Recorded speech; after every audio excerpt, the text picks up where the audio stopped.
Hi, it's Kristen, and you are tuned in to 10 to 20 Talk Radio podcast. This week is Father's Day, and I have very special guests on the show. I have the three guys from the Beer Dads, and it's my turn because on Mother's Day, I was their guest. So it's my turn to ask them all the hard parenting and fatherly questions, which means there aren't that many because they're all great dads. So enjoy this week's show, and thanks for being here. My child arrived just the other day. He came to the world in the usual way, but there were planes to catch and bills to pay.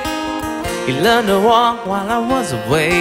He was talking before I knew. Hey everyone, it's Kristen Dokas, and I have a very special podcast this week because it is Father's Day this upcoming week, and I have three of my favorite people who happen to be dads, and they also happen to have their own podcast. And for those of you that are watching on YouTube, you can see them now. So everybody say, hey. Hey. For those of you that aren't watching on YouTube, I will introduce them. I have John Louder, Paul Jones, and Timothy Beeman. Hi. Hi. And as I mentioned, they are the Beer Dads, the whatever y'all call yourselves. The Beer Dads. The Beer Dads. So they're very good friends of mine. And on Mother's Day, I was in their studios, and we figured we'd do a little Freaky Friday or Manic Monday, however you want to do it. And it's our turn to honor them and talk about all the great things that dads are. And I have a dad left. I was lucky. I was one of those persons that I had, and y'all may know this, that I had two dads.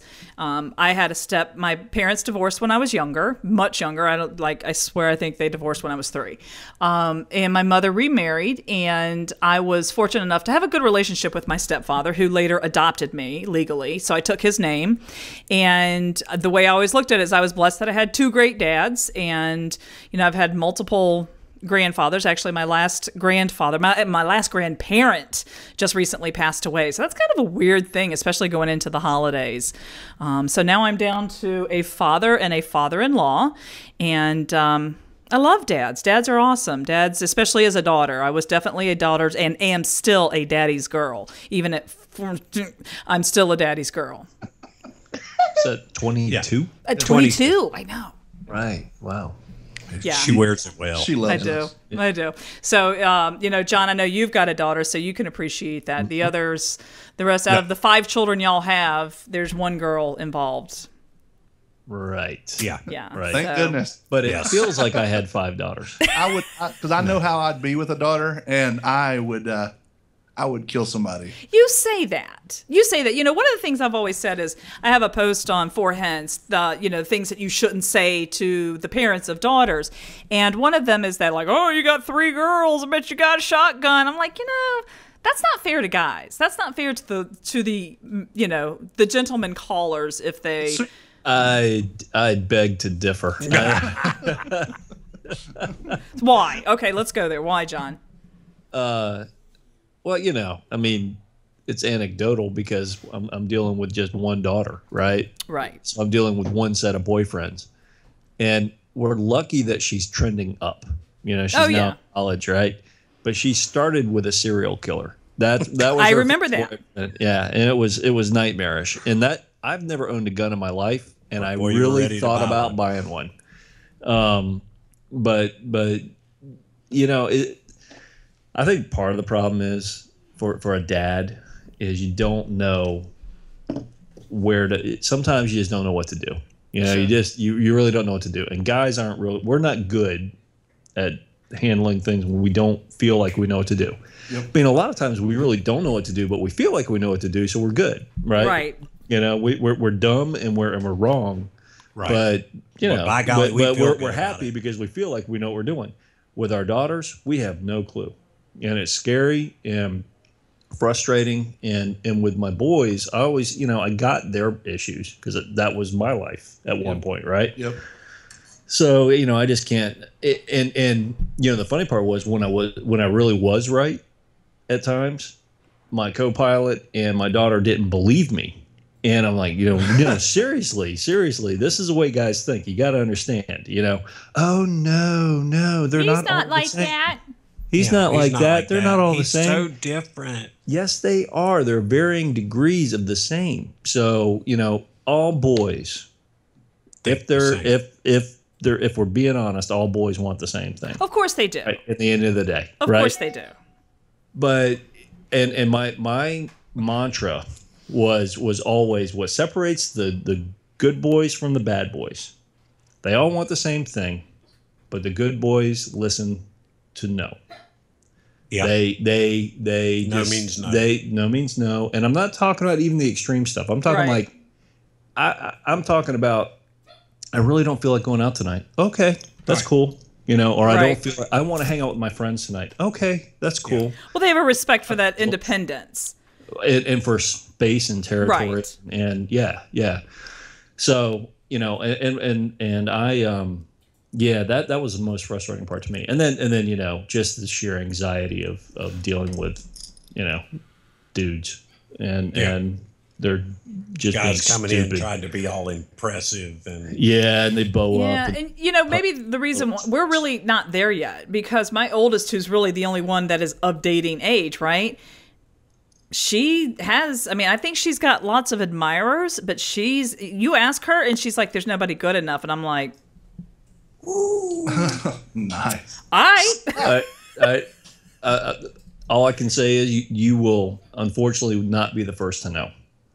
oh, right. No, I know. But we have a pretty open, you know, I want to know as much as she wants me to know, because it's interesting. I was having this conversation with a dad. I actually had a dad send me a private message on Facebook and say, what do you think about the tracking, like, you know, app tracker things on app? And I said, I'm really split down the middle. I said, part of me feels like, you know, we need to let them make their own decisions, be they good or be they bad, right? We just have to hope they're not catastrophic. Right. I said, if you feel, and as we kind of talked through the conversation, it turned out that he was seeing some things on her phone that he didn't like. I said, well, now that's a totally different story. Right. I said, if they're I said, then you have every right. Our friend Blanca, we had a conversation about this. You have, and on our podcast, we talked about this. You know, if you're seeing some nefarious things going on these phones, you own that phone. right. Right. Oh, So sure. you have the right to put any kind of tracking software on there that you want to. If you're just kind of nervous because they're going away for their first time with another family for the weekend, I don't believe in that. You know, let them spread their wings, let them go do what they're going to do. We all did it. You know, I threw a thread out there that if Jones didn't show up, that my entire podcast was going to be spilling our. Yeah, the skeletons that are in the walk-in closet. Only because the bodies don't fit in the freezer anymore. That's right. Oh, I told my son this weekend. I said, and some of the rules for the summer included a lot of, you know, he has to do this, has to do that, and we can at any time ask for passwords, logins, anything for anything that he does. I said, son, there is nothing in this house that you own. That's exactly right. Just rent it. Not and you know what? Not even your name right now. That's right. I said, this is my co-pilot and mine. This is our house. It's not really a privilege, but it is a privilege that you have anything. I mean, it's not like we would be that vile and just take everything away from you. But I said, everything in this house belongs to us, including you. That's exactly right. And I said, so we will ask for, we will get a spreadsheet of everything that you do. We're going to get logins and passwords, and we will check it often. And if it has been changed, then we will start taking that's its own repercussions.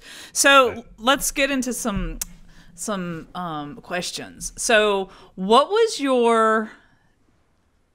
the thing your dad's taught you all as you were growing up that you implemented or continue on today? So if you want to call it a tradition, that's fine. But what's the dadism that your dad's taught you? Paul, I know your dad. I knew your dad.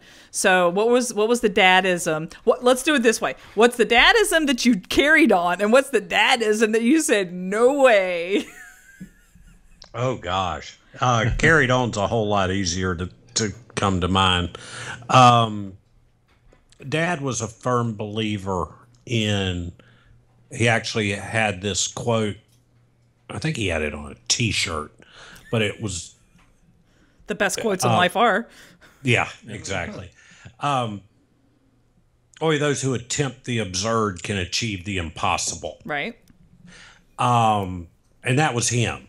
He would go off and do, I mean, you know, we'd sit there and think, what in the world is he doing that for?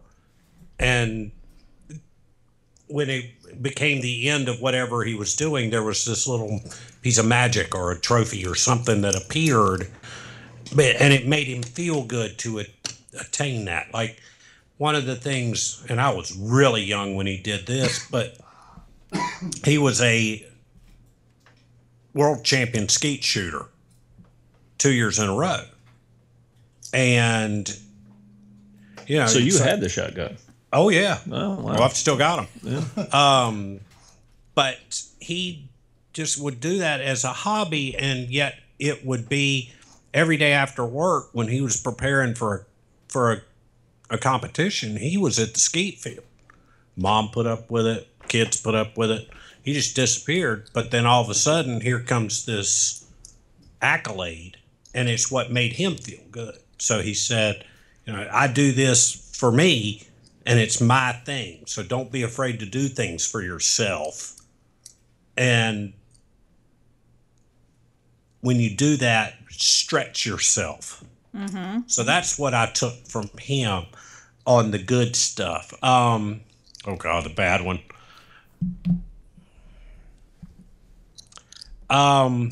Ooh, I might have to think on that one. I'm going to defer until I can come up with a good one. All right, John. At the table? Mm-hmm. Farting at the table? No, Dad never did that. Okay, that's because he always blamed it on us. all right. Dog. Or the passing goose. Yeah, the passing barking spiders. I mean, for me, it's a little different because my dad and my mom got divorced when I was 8. That's right. Yeah. So you get a momism. So Yeah. So you get a momism if you want. yeah, I get a momism. Parentism. Well, mom was tough. Is tough. Still She, is. you know, single mother in the 70s. You know, kind of raising 2 boys on her own. Got remarried briefly at one point when I was a teenager, but that didn't stick. So, I would say the biggest positive was I got to observe her doing whatever it took to get us what we needed. And I'm not talking silly stuff like, you know, whatever we wanted, a game or whatever. I'm talking like being able to live and eat. I saw her working 2-3 jobs, extra jobs at night, doing whatever she had to do. So I would say that. Unfortunately, the negative is easy in terms of my dad, and that is, and it's not really him, it was a situation. And that was he, you know, once they got divorced, he moved away to another city. So I knew for a fact that no matter what happened, if my co-pilot and I decided that it wasn't going to work out, whatever, if she moved to Alaska with the kids, you know, that I was going with them. And first of all, there would be none of this, only the weekend stuff. It would be split custody or whatever. So I just knew that my top priority would be family. So I don't know if it hurt or hindered. I'm sure it hurt my career because I didn't never really care what I did for a living. I mean, I just cared that I, you know, made enough money to Yeah, but you know what? Who cares? You know what? What's the old saying that when you're on your deathbed, no one ever goes, God, I wish I'd worked more. You know, it's, you know, I wish I'd spent more time with my family, you know, and before, just like an interjection, that's one of the things with the Rooster is that our entire parenthood, one of us we have been so fortunate and have worked our tails off. It's not just fortune and blessings to have one of us that have worked from home the entire time our kids have been alive. Right. That is. And we made sacrifice. You know what? We don't have a glamorous house. We have your standard house. We don't have, I mean, we have to really pinch pennies to go on big vacations or any vacation. You know, we have definitely, but you know what? It's worth it to me. And, you know, yeah, my kids might say, I want this and I want that. But I know at the end of the day, it's like, or not the end of the day, but, you know, when they're adults our age or younger, you know, they're not going to remember the piece of crap, whatever, that we wouldn't buy them, but they're going to remember the fact that we had a great vacation or we, you know, we had traditions and things of that nature. And that's so much more important than, you know, working your fingers to the bone or for most of us in our case, you know, working your collar to the white, whatever. whatever. Well, Getting that and ring around the collar. I totally agree with that. And I think honestly, I mean, my dad got remarried and has other kids also, and I think, he's flat out told me that he feels he did better with them than with me and my brother. So, I'm sure he has regrets, and that's probably a big one. But I just knew. So, in a way, that's a positive. He one of the things that I learned was, I don't care what my job is. I don't care what I'm doing. I want to be home every night with as my much kids. as possible. As much as possible. Right. Oh yeah, sure. I mean, you gotta travel. You gotta do things. My own brother has to travel a lot for his work, but his number one priority is that family. Yeah. And when he gets home, and I'm sure he feels much the same way I do. So yeah, that would be, in a weird way, a negative and a positive my dad gave me. The negative was that he wasn't there. Positive was that it pointed the direct. It gave me my priorities real early. Absolutely. And by the same token, my stepdad, my second father, I hate calling him my bonus dad. Let's call it that, because he's not. That's always the step has such an awful connotation. Yeah. But Don, he was, and I've told you guys this before. He was a child to a woman born out of wedlock right after the Depression, which just, it's not scandalous now, but good Lord, back in the 40s it was. Right. So, but my remembrance of how I grew up was, he worked 60 hours a week, and whenever he came home at night, he would put on his work clothes, he'd go out and he'd work in the yard until it was dark, or until it was dinner, then he would come inside, and then he would go back outside, and then on the weekends, it was cleaning the house and doing more. And if we were lucky, we might go out to eat. We never, the week-long vacations, we didn't do them. Maybe once or twice. I mean, my mom, on the one fluke, my mom will listen to this podcast. She's like, yes, we did.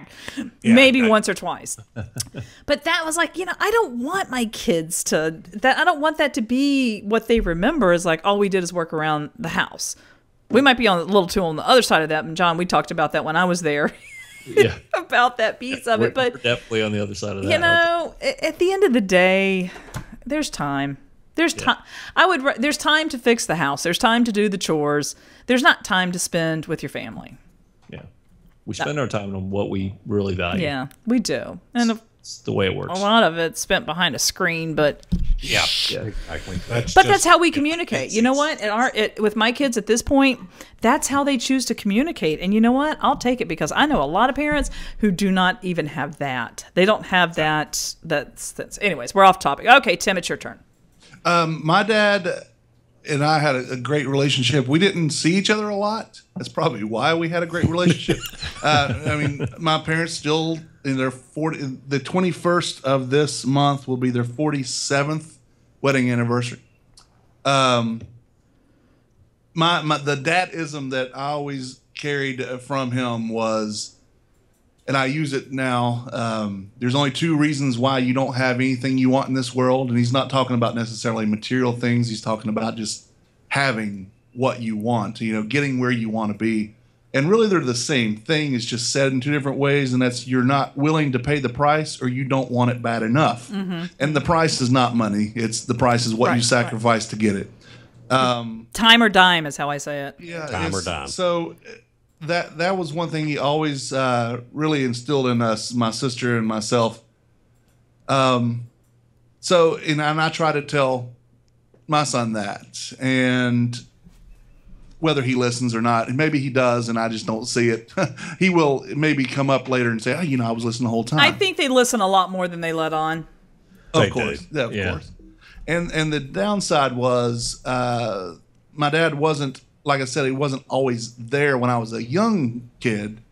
He was a workaholic. He would work sometimes 3 shifts in a row. He was a fire boss at several mining companies. I was from West Virginia, so that's what. That sounds like a really cool job title.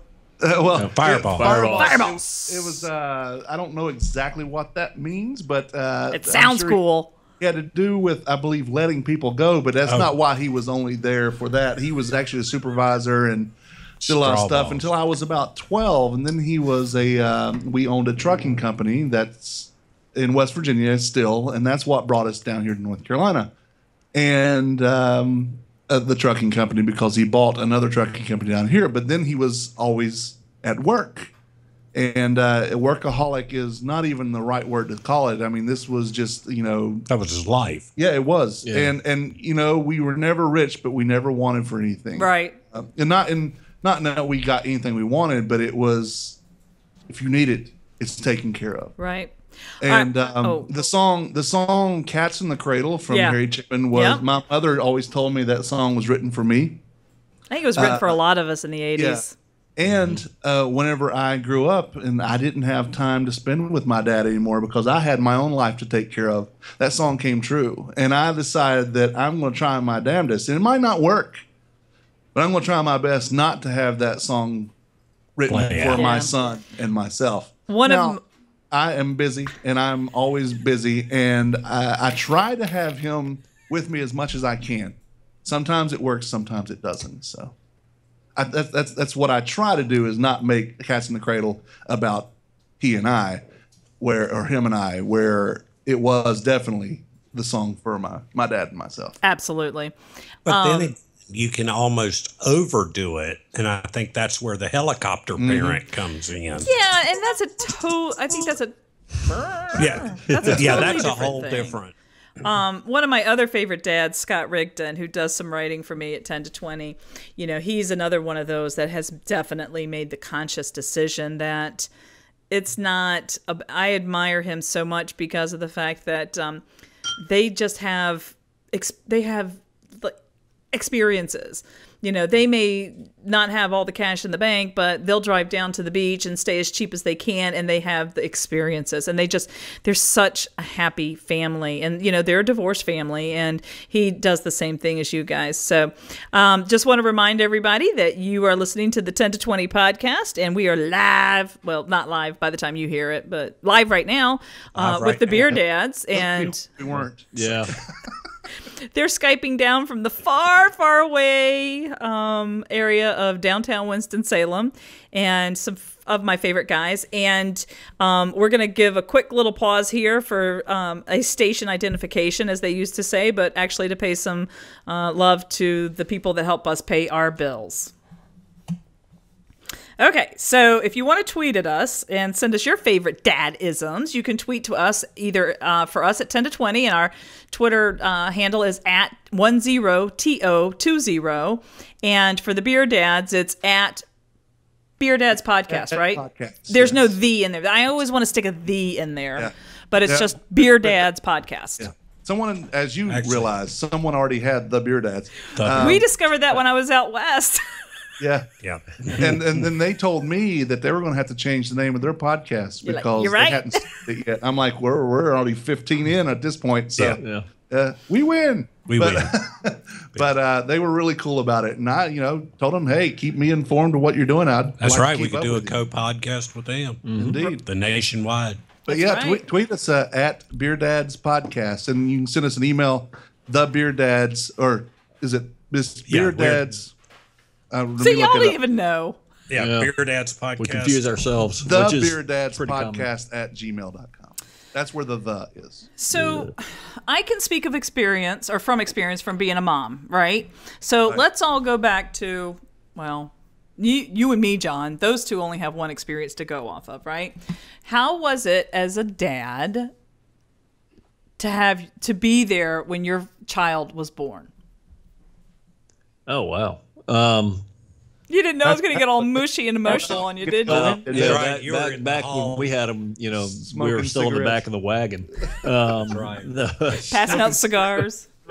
Yeah. So my kids were born in the early 90s, and it was just when they were transitioning to the whole birthing room thing. So I literally spent we went to the Lamaze classes and did all that stuff. And all I could keep thinking was, man, what happened to the tradition of going to the bar across the street and just having somebody I call got you gypped. when it's over? Like, this would be so great. That would be the best. Yep. That didn't happen, obviously. So we were of a generation where not only were you expected to be in attendance in the hospital, you're going to be in You're the room. a participant. You're a participant, an active participant. we were very fortunate that all three of our kids were born without the requirement for cesarean. So never had to do the gown up thing and go into the operating room, do all that stuff. Done that. Our oldest took like 18 hours, 17, 18 hours. Mine of labor. too. Yeah. Which obviously broke my wife in because then numbers 2 and 3 came a lot faster. Not me. And it was, those were, so they were each different, obviously. First one was just, you know, a litany of holy crap moments. You know, I can't believe I'm seeing this. I can't believe what's going on. Right. They taught me this in biology, but I forgot it. Right. It's beautiful. You know, it's a beautiful experience. At the same time, it's just frightening as all get out because, you know, that's when you realize that things really could go wrong and you understand why, you know, so many children and women died in childbirth during the process back in the day. We had minor complications with a couple of them that, you know, nothing major. So I guess what you're going for is, was it, did I hear harps and choruses and that night? And no. No, because none of us do. That's BS. None of us do. That is BS. Yeah. You know, so we were the first of our friends to have kids for the most part. You know, we had one or two friends that we never saw, right? And so the guys would come up to me at these parties and they would say, what was it like? Because, you know, their wives were pregnant and they were getting ready to go through this whole thing. And all I could tell them all the time, and Chris, and I don't know, hopefully this is not too, it's not graphic. It's just, you know, it is what it is. Sorry. It's not, jokes.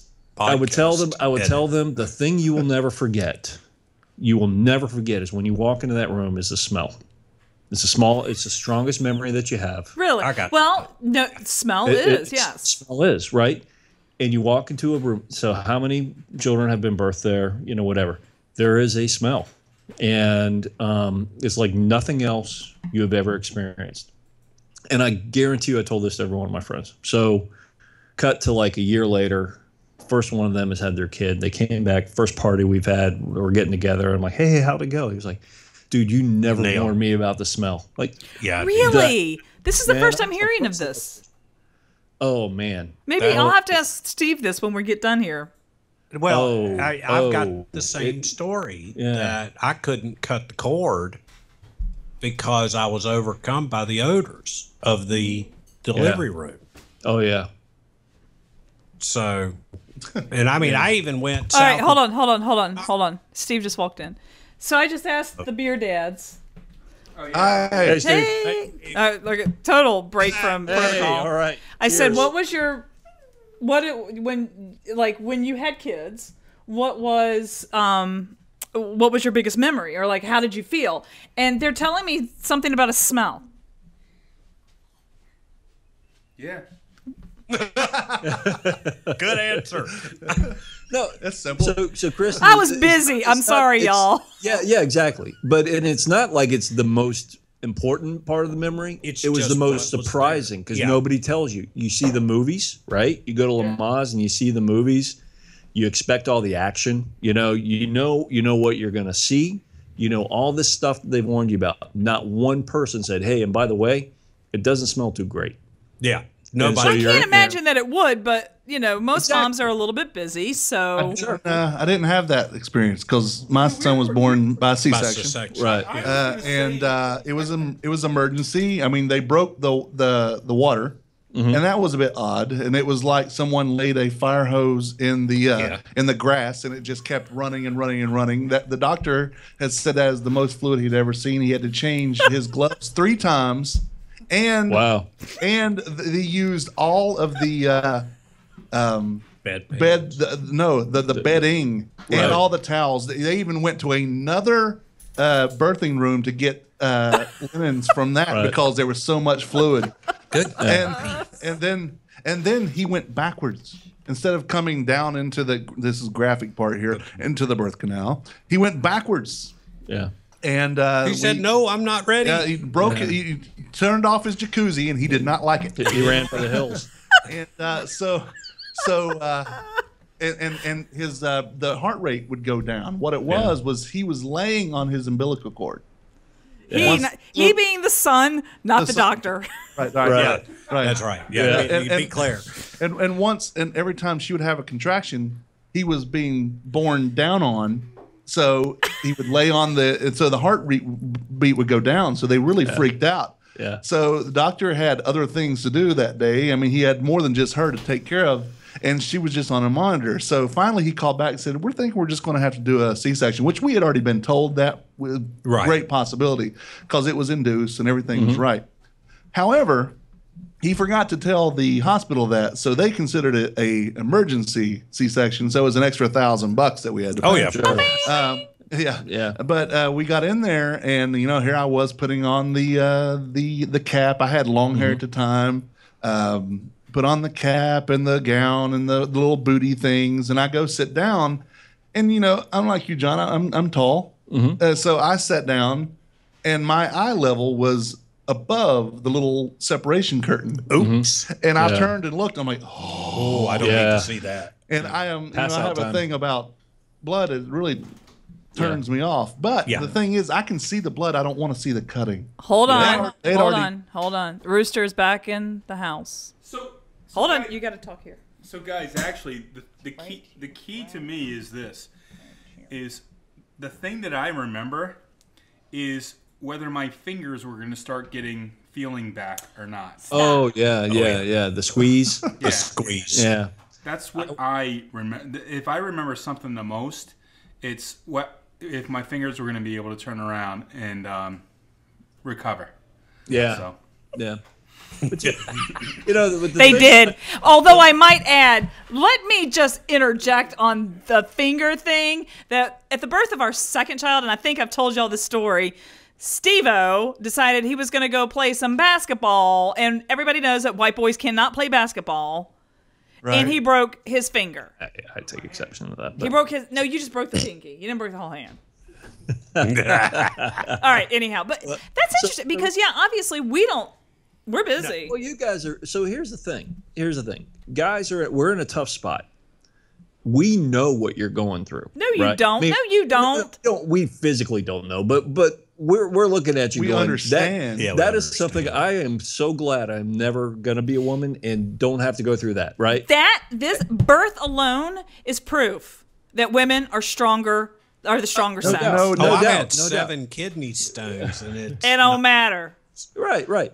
So we're in this. I mean, we weird- love y'all and all, but We don't want to talk about our experience because we know Our experience is we're immaterial. the bit player in this whole thing, but we're also the the sperm ones donors. we're like the blimp over the golf tournament, right? Yeah. We're seeing everything. We're not in 8 gazillion pieces of pain. We're not at DEFCON 10. in the pain threshold, right? So we're totally aware of what's going on. And so when my wife and I talk about what happened in the birthing room, you talk about different memories. I mean, she's completely unaware of 90% of what went on in the room for a very good reason, right? What's funny is the things that she remembers is like, I managed to do the worst thing possible when our oldest was born. Right before she went into labor, I was hungry, so I ate some peanut butter crackers and then drank some coffee. So she was like, you're dead to me louder. yeah. So she was like, you need, your breath is terrible. She's telling me to go away. And It's not your breath. It's the fact that you just ate in front of her and she Right. can't eat. Exactly. And she's nauseous the whole time. So Yeah, well, that was a jerk move. But We learned that lesson so much that by the time the third one came along, Cassie, Steve's like, make sure you eat before you go. yeah, That's right. Yeah. Well, I was so afraid for the exact same reason when our youngest was born. I knew it was going to be fast. I just knew. You just knew. And they made me, my wife included, made me go to the cafeteria to get something to eat because you never know, it's going to happen soon. So you need to make sure you eat now because you may not have time. Like, I don't want to leave because I know we're getting ready to go here. Literally, I went downstairs. I ate the fastest meal of my life. Right. I was on my way back up and they were coming to get me because I had been, for once, I had been right. I think it was the only time in our 25-year relationship I was right. And, Yeah, and you couldn't I even got in use it. there. That kid was born within 5 minutes of me coming back in the room. But my point there is I had learned my lesson. I was refusing to go to eat. I didn't care how hungry I was because I wasn't going to be the jerk again. Yeah, right? I'm back there. I'm down there enjoying my hospital food. Yeah, and my kid was born. I missed it because I was eating lasagna. Well, back to From the my thing. hospital, Sodexo. When I was sitting there and that curtain was only to my nose basically, and I looked over and I told my wife at the time, I said, I can see everything that's happening. They had already cut her up open, and they were literally they were pulling her apart. I mean, like they were pulling up backwards, opening her up. And It ain't for the weak. No, it's not. And I've always had a problem with that. As long as I don't see the cutting, I'm okay. I actually, when they pulled him out, I took pictures of his stuff so I can say I saw that. And I went down and said, "It's a boy, it's a boy." But then we were going out, and my wife at the time, she was in there just with her in the Christ pose. They had her arms down and she was laid out, and she's like moving back and forth and jerked around. She was like, "What are they doing?" I said, "You do not want to know what they're doing to you right now." That's exactly right. But just be glad you are under. So getting out there, when we went out to announce what we had, my mother and my father and my sister, people were out there waiting. She did not wait on me to announce it's a boy. I was taking the footy things off and tripped over them, and just trying to get out there. So by the time I got out there, everybody knew what it was, and I was very upset with that. Yeah. That's not right. They stole your thunder. They I know. did. So, Kristen, I want to hijack you for a second here for the conversation. I just promise it won't take long. That's okay. So the other part of that experience was with kid number one. The doctor said, "Hey, and the doctor was a woman, and she said, "Dad, you should look at this." So I went to see the action of the head crowning and all that stuff. And You went I south was of the like, border, didn't you? I can't believe a human body can do that, right? No, so I can't. it was easily one of the most vivid memories, right? Yeah. So cut to, I don't know, year 2, 3 years later, again at a party. We come home, with other couples, and we come home and my co-pilot's kind of upset. She's talking about one of her friends who's let's just say become less attractive to her husband after having a child. And she's like, "I can't believe this. He's such a jerk." And I said, honey, after you see what you see, I can kind of get it. I can kind of understand. I'm not saying it's good. I'm not bad or indifferent, but it's I'm just saying the just- guy. I would not be surprised if there are plenty of guys out there that are traumatized by the experience. And I'm not defending it. I'm not saying it's good. But I totally get it. So when I think that's another one of those. Maybe in this day and age, they address it in the classes that couples go to now. Oh yeah, have they their didn't children. prepare us. Yes, that was not talked about at all. And I got to tell you, that's something that for guys, it can be, because you think you're We're tough, visual. you think you can, and you think Well, you can. I think it's dual. I think it's combination of nobody likes to see anybody's innards, right? Right. And I think also too, it's especially most of us have our first kids at the close to the beginning of a marriage, so you're still kind of in that, oh my God, he's so great, she's so wonderful, blah blah blah. You're up on a pedestal, and it's nature, sure. Right. But so is a lion killing a cougar. I don't want to see it. So, I think I can kind of get that because it's not just because you're concerned. And I know for Steve, it was one of the most terrifying. They prepared him and they basically said, look, you pass out, we're going to make sure you're alive and then we're going to move on. It was very clear that if this is not for the weak. So I'm pretty sure he stayed this side, like top, like where I could hold his hand and crush his hand, right? But yeah, and I'll be honest with you, it's funny. My first, Mackenzie, when our labor with her was very 18 hours, same thing as you, John. Sydney, I almost had to have a butt to belly cut with Sydney and I ended up with a blind spot in my epidural. And the kid didn't want to come out. I should have known by then the kid was going to be more stubborn than any of my freaking kids. I mean, seriously. And that was how we had a third is beyond me, because quite honestly, that birth was traumatizing. That I was like, that's it, I'm done. And that's tough. You don't want to see somebody go through that. Yeah, No, you don't. Yeah, I mean, the end result is fabulous, but right, and so it's funny because I think if you were to ask that question at any cocktail party with a bunch of dads, that's when you'll see us light up, because it's not good. That was my point before. It's really not too cool for us to talk about it because we are definitely a bit player in that whole thing, right? So we might talk about it to each other, but we're definitely not going to talk about it in front of our respective wives. I have to say something real quick because my junior assistant, aka the third child, is in here. Conversely, my last birth was the easiest, the fastest, and the best. Same for us. Like 30 seconds is like, let's go. Yeah. So sorry, I had to say Experience. that. Had to say that because it's the truth. She'll be the best and the easiest of your Right. children. She'll be a Nobel laureate winner, and That's right. and cure cancer and. So, okay, well, we're up at 40 minutes, which is longer than most. But, Jones, you haven't told us yours when Parker came into this world. How'd you fare? I did. Okay, let me go back. I was one of the smell guys, so that This smell thing is killing me. it took me out. The doctor. The labor was fine. We were at the hospital at 10 p.m. Parker came at 7:35 a.m. We had a doctor change at 7:30 because Susan's OBGYN he had first surgery at another hospital. So he had a stand-in come in for the final Yep. We had that This with is one of our understudy. Stunt double. study. Actually, the one that We had a shift had change. a good night's sleep. Yeah, well, we did too. I had three. Shift. 3 with Sydney. 3. Yeah.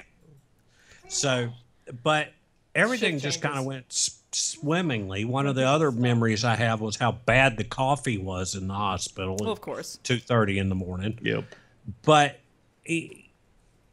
it was one of those things that everything just kind of fell into place. We didn't have any issues until I almost fainted when I went back to cut the cord and caught a whiff of something.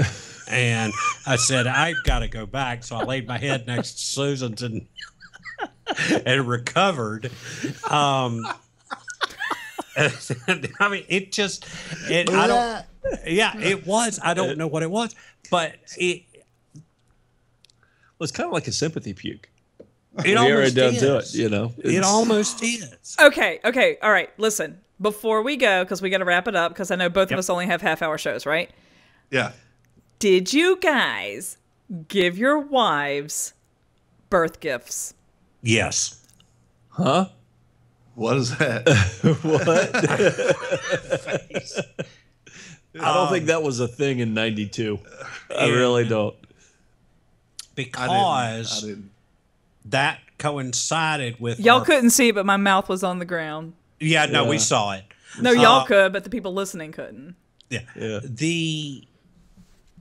It coincided with our 5-year anniversary, so she got a piece of you jewelry got a that twofer. year. You I went got with the a twofer. That's Nice. lame. That doesn't count. Well, I gave it to her when Parker was born. All right. and So she said, are you? So telling you me gypped her out of her that 5th anniversary gift? Steve No, we make us all look traveled. bad?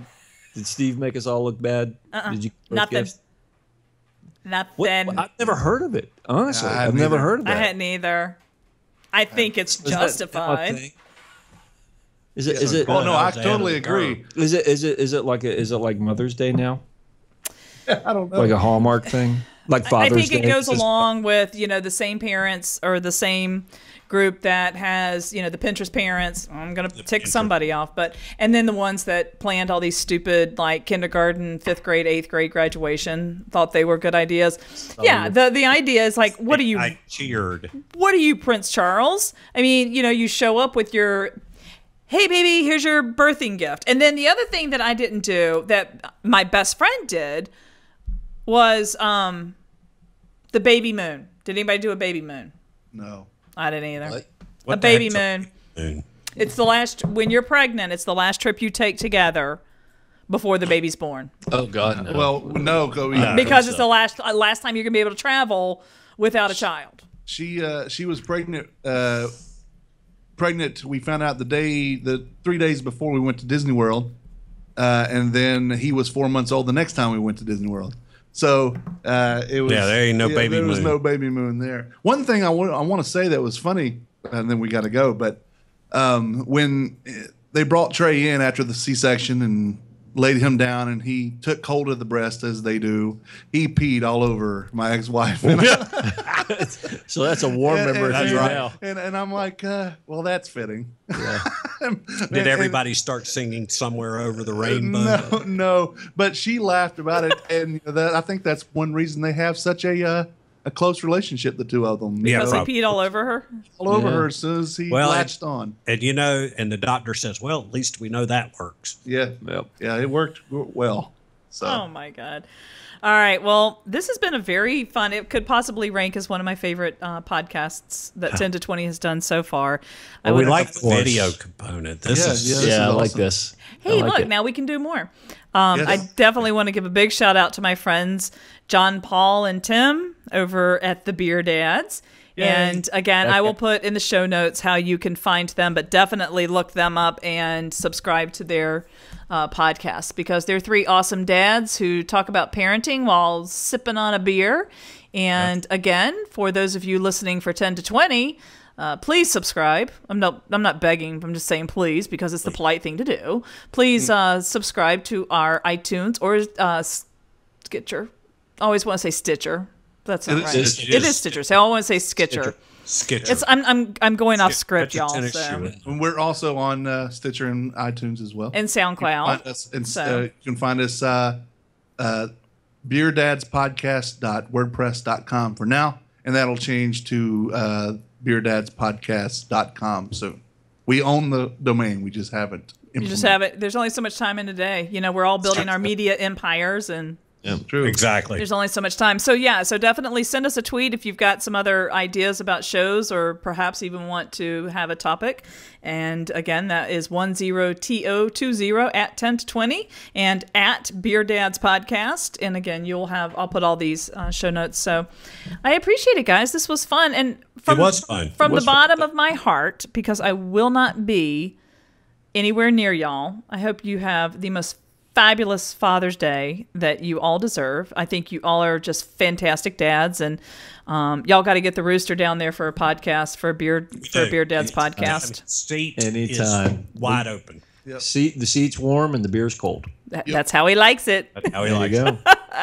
All right. All right, y'all. Thanks, and thanks to everybody out there for listening. And until next week, remember, the ages between 10 and 20 is just an age and not a sentence. And the cat's in the cradle and the silver spoon, little boy blue and the man in the moon. When you're coming home, son, I don't know when, but we'll get together then, Dad. We're gonna have a good time then.